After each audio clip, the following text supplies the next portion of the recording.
Hello, I'm Lisa O'Keefe. I'm Insight Director at Sport England and really delighted to be able to join you today. In this session, I am going to summarise the picture of activity in England for adults and children. I'm going to share some of the headlines from our ongoing analysis of the changes in terms of attitudes and behaviours of adults and children during the COVID pandemic. In doing that, I'm going to draw out some of the inequalities for you. And finally, I'm going to share some thinking as to how we might seek to tackle the challenges associated with helping many more people become and stay active. And of course, access the associated benefits from doing so. All of the data I'm going to use today will either have come from the Active Lives survey. We have a children and an adult survey, and all of the data is freely available on the Sport England website. Just Google Active Lives and you can find data for your local area. I'm also going to supplement that with additional analysis which we've been carrying out specifically during the COVID pandemic, working with Savanta Comres. And again, you can find the COVID briefing on the Sport England website. Just Google it and you'll see the week by week picture of how our activities have been impacted by the disruption. So let's start with the first slide, looking at levels of activity amongst adults in England. As you can see from the slide, the blue line up at the top shows us that 63.3% of adults in England are regularly active.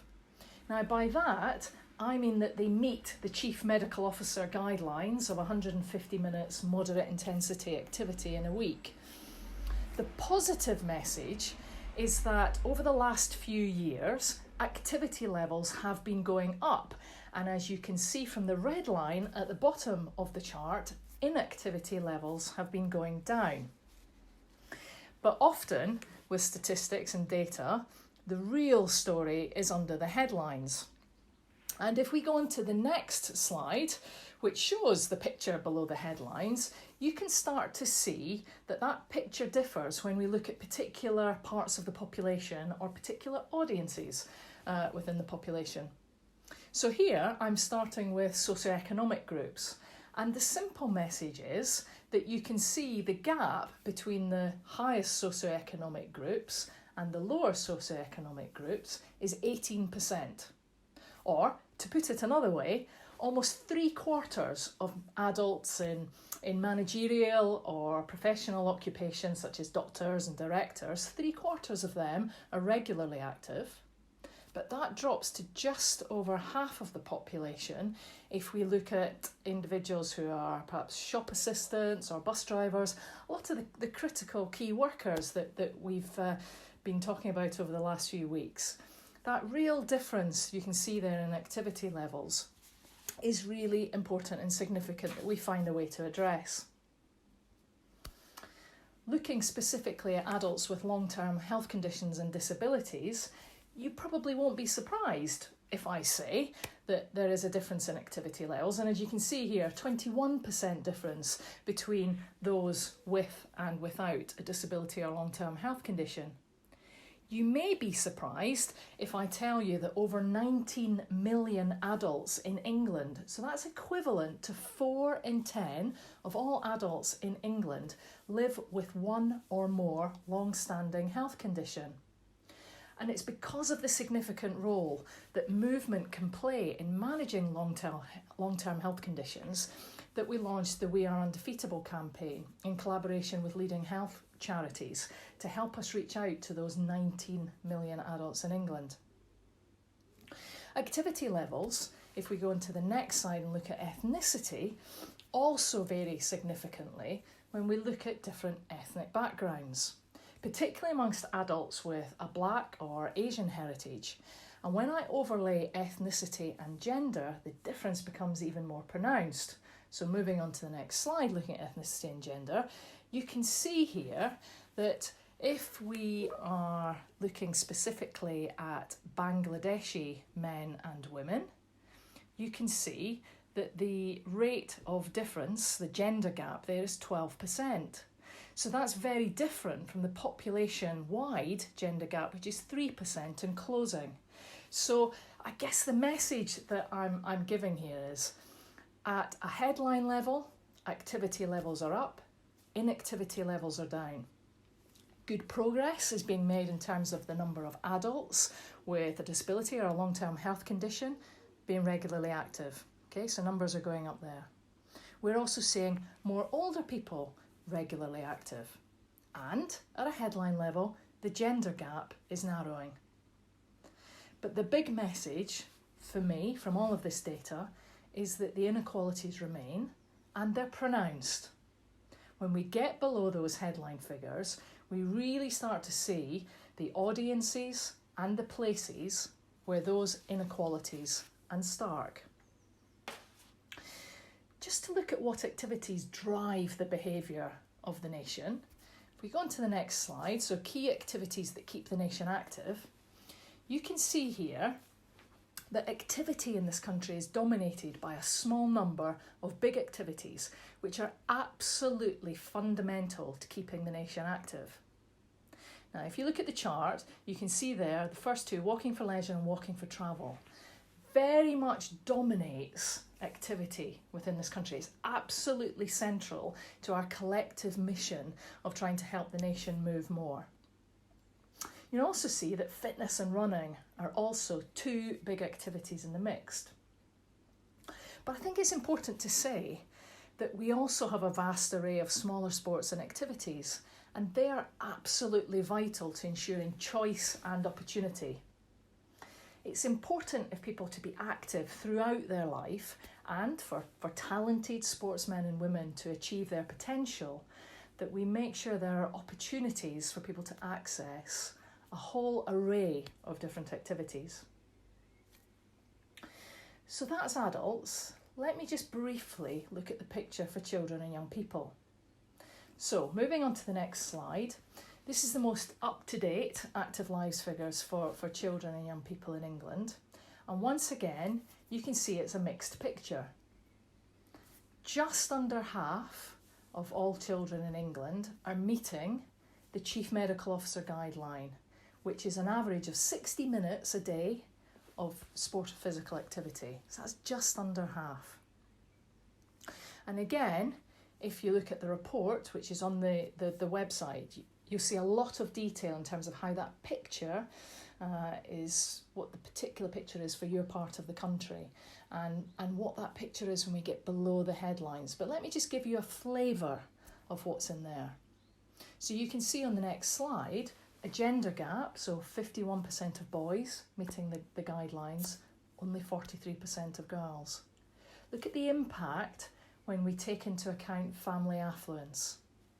13% difference there between the lowest and the highest affluence levels. Look at the picture by year group. You can see some difference coming in there, and indeed ethnicity. So on the right-hand side of this chart, I'm looking here specifically at those who are less active. And as you can see, 27% of white British children fall into that less active category. That goes up to 35% if we're looking at children of Asian heritage.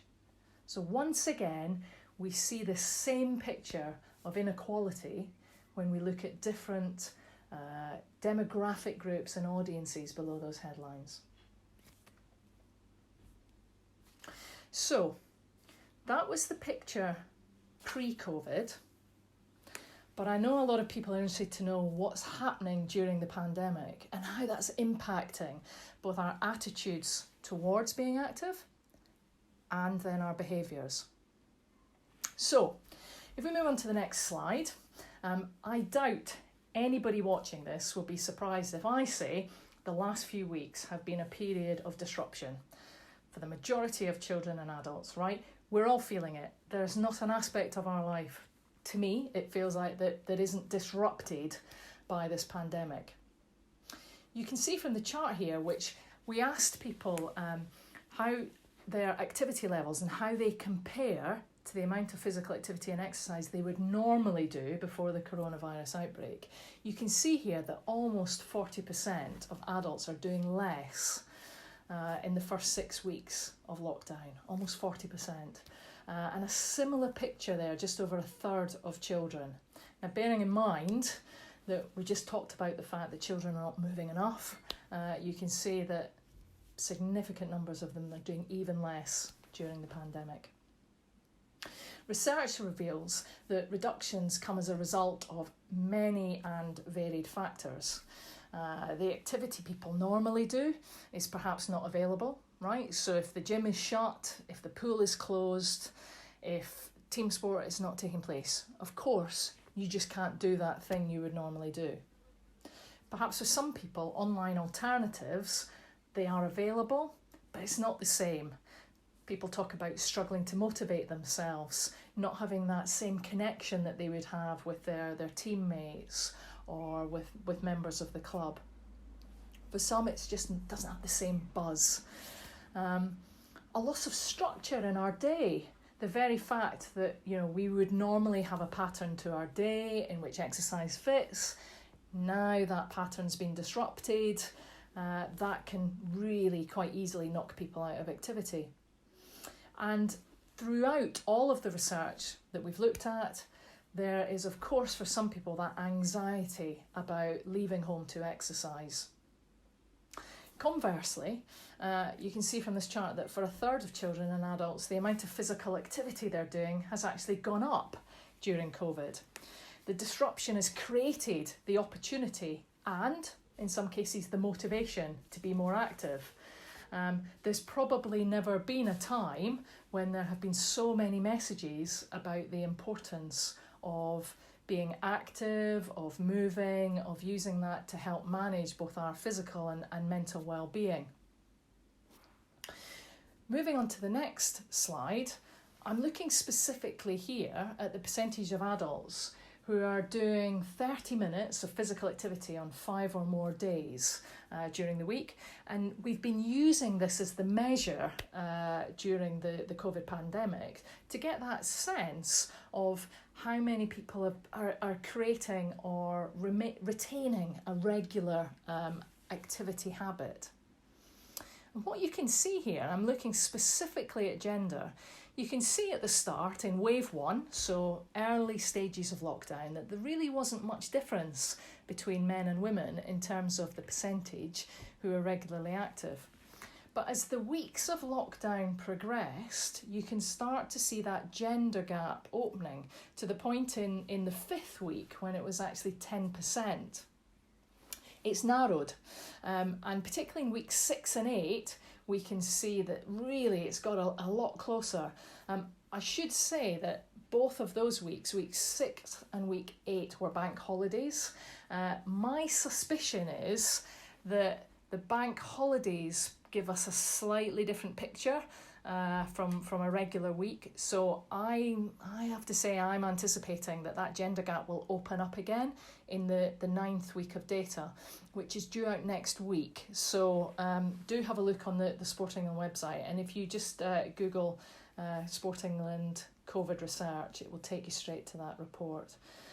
But what this is showing us is when we look at gender specifically, again, it's a different experience of the pandemic between men and women. Moving on again to the next slide, you can see the stark difference from the overall population level, so 32% of adults doing at least 30 minutes on 5 or more days. You can see how that changes when we look at specific demographics. So again, I've compared it here, 24% of adults of Black heritage.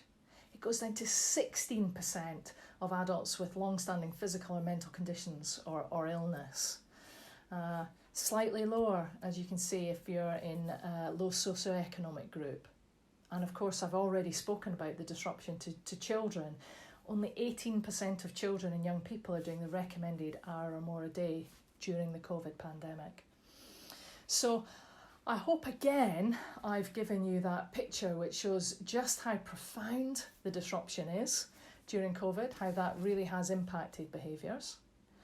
the fact that in some cases there are people who find their way into activity, and the disruption has actually caused perhaps more time, perhaps the motivation, the opportunity, an environment where it feels like more normal to be out there walking and exercising and getting active. So it's not all doom and gloom, but the picture is mixed. The inequalities are still there. In some cases, they're much more stark. We've also, as well as been looking at activity levels, we've been looking at the activities people have been taking part in, and I thought you'd be interested to see.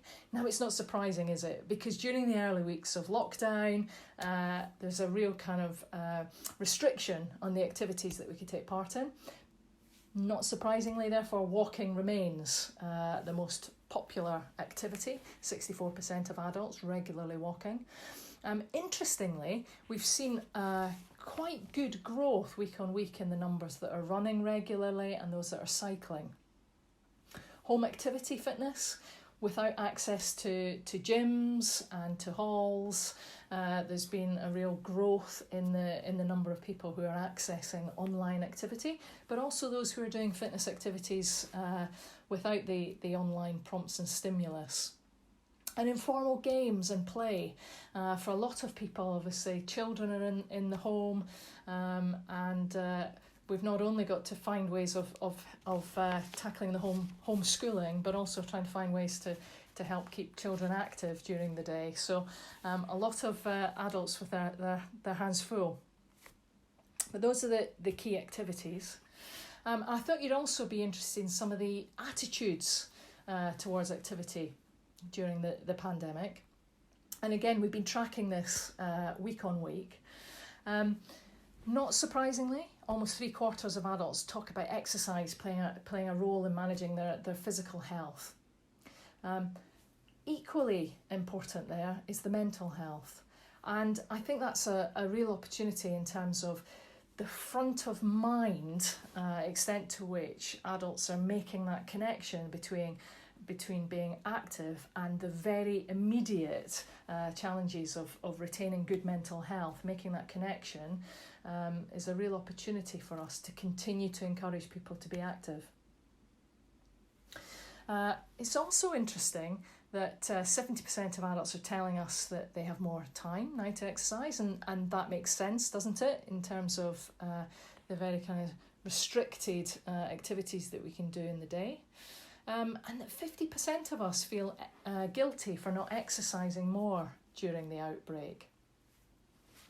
It's also interesting to see that over half of us have found new ways to be active. Again, a real opportunity. If people have found their way to new activities, how do we keep that going as lockdown eases, as other activities become available? But similarly, if you provide an activity, I guess it's a wee bit of a warning, really. We can't be complacent that people are going to go back to take part in the sports or activities that they took part in before COVID. They may have found something else that is more convenient or enjoyable, or they've created a new habit. So I guess that's a warning to us all in terms of being complacent, and to really think about how we ensure that we're offering the right experience as people come out of lockdown that's really going to meet their needs. And one of the challenges I think we're all going to grapple with here in terms of how we make sure activity meets the needs of the population is this statement, which we again track every week through the COVID research, and we ask people to whether or not they agree that they worry about leaving their house to exercise or be active. Now, in the first early weeks of the pandemic, the national figure was at 60%, and that was despite the message from government that we could go outside to exercise and that was important for us to do that. And it's also why we've been working really hard at Sport England with our campaign to encourage people to be active, both in and around the home and also in their local area. So Join the Movement is very much about trying to help people find the activity that's going to work best for them. as the weeks have gone on, we've seen that number decrease. So as we're coming towards week 8, we see it's about half the population. But again, it's probably not surprising, is it, that those anxiety levels, those concerns, that worrying about is it okay to leave the house to exercise, that's much higher among specific groups. So again, not surprising. If you're self-isolating, 70% of adults self-isolating would worry about leaving the house to exercise. Almost as high if you have a long-standing physical and mental condition. If you're of Asian heritage, again, not surprising.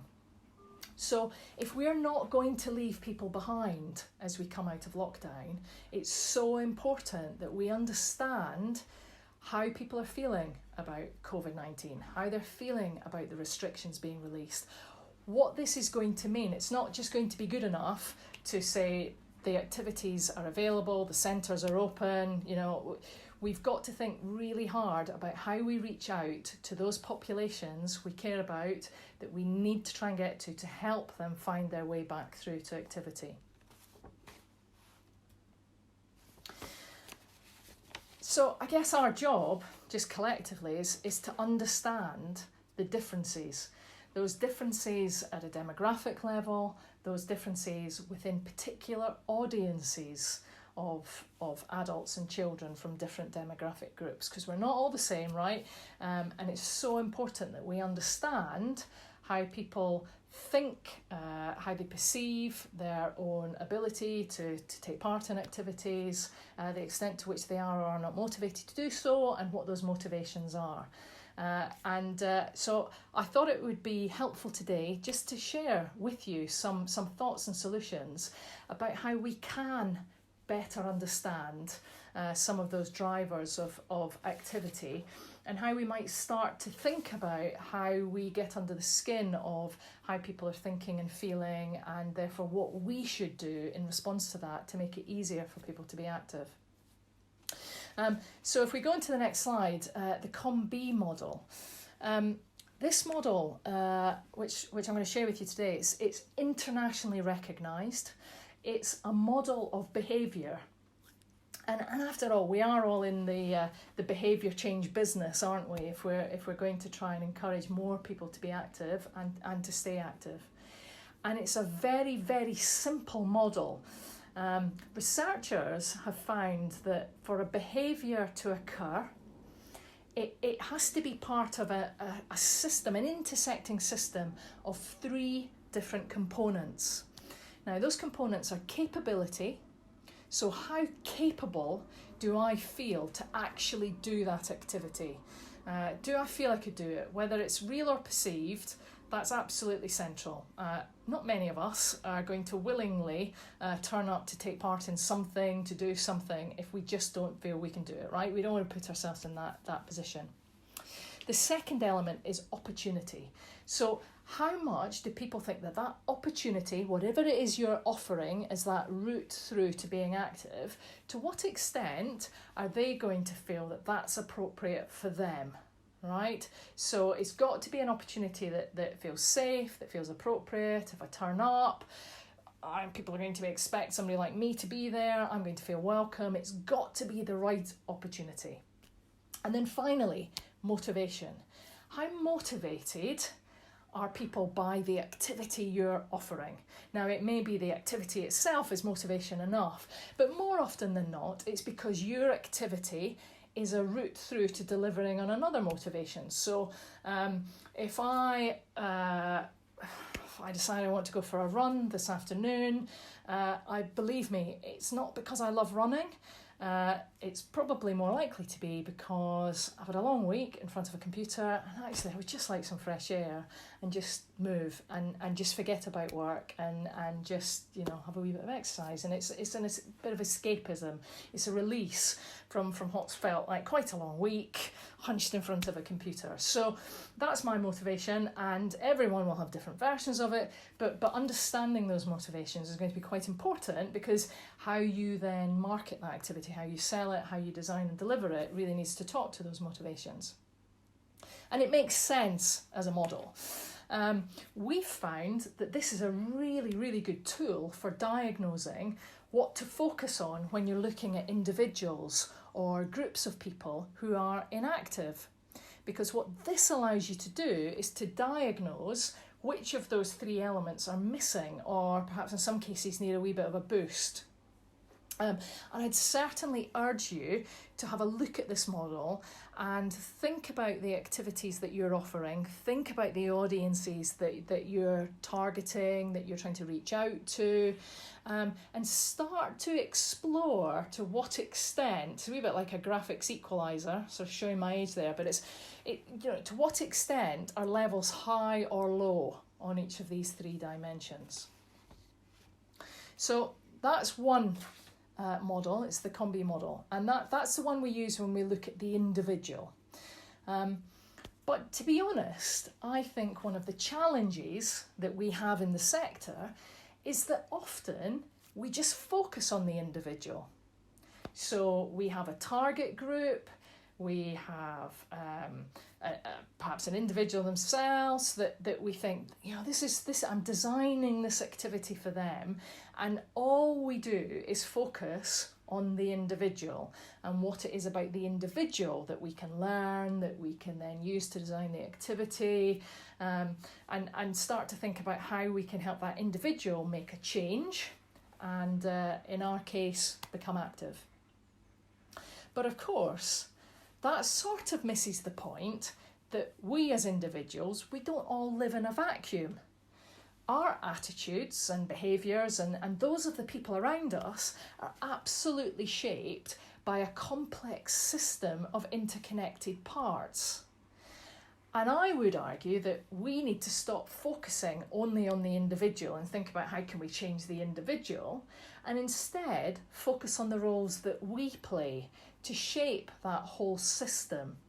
If we're going to tackle deep-rooted, long-term, systemic inequalities, we really need to ask, what do we need to do to change ourselves and that system of which we are part, to make it more likely that the individual will be able to be active.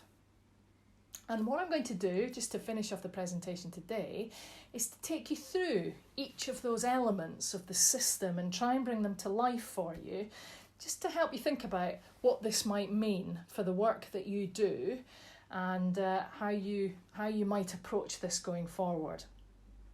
So, if we move on to the slide whole system and we start with the individual, this is the bit we do best, right? We think about demographic profile, we think about socioeconomic factors. I've been doing it this morning with the Active Lives survey. In children, we talk about physical literacy, and I've spoken to you about the Combi model, capability, opportunity, motivation. So I think we do a pretty good job at that level. Moving on to the next slide, social environment. The question here is, if you think about the audiences that you're targeting, do the families, the social groups, the communities around those target groups overtly take part in physical activity or a particular sport?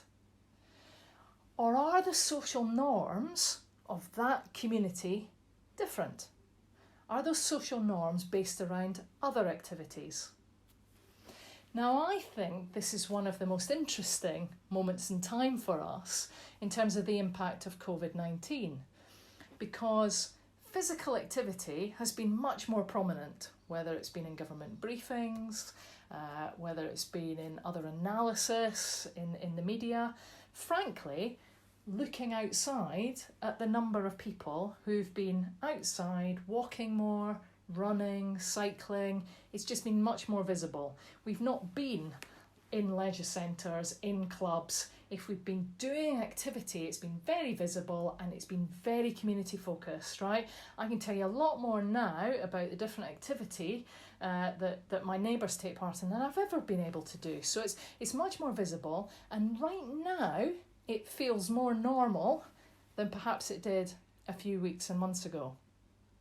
So the question there is, what can we collectively do to keep that going, to keep that momentum going, to think about how we make it easier in our local area for it to be the norm, as opposed to be asking people to work against that norm. Moving on to the next slide, organisations and institutions.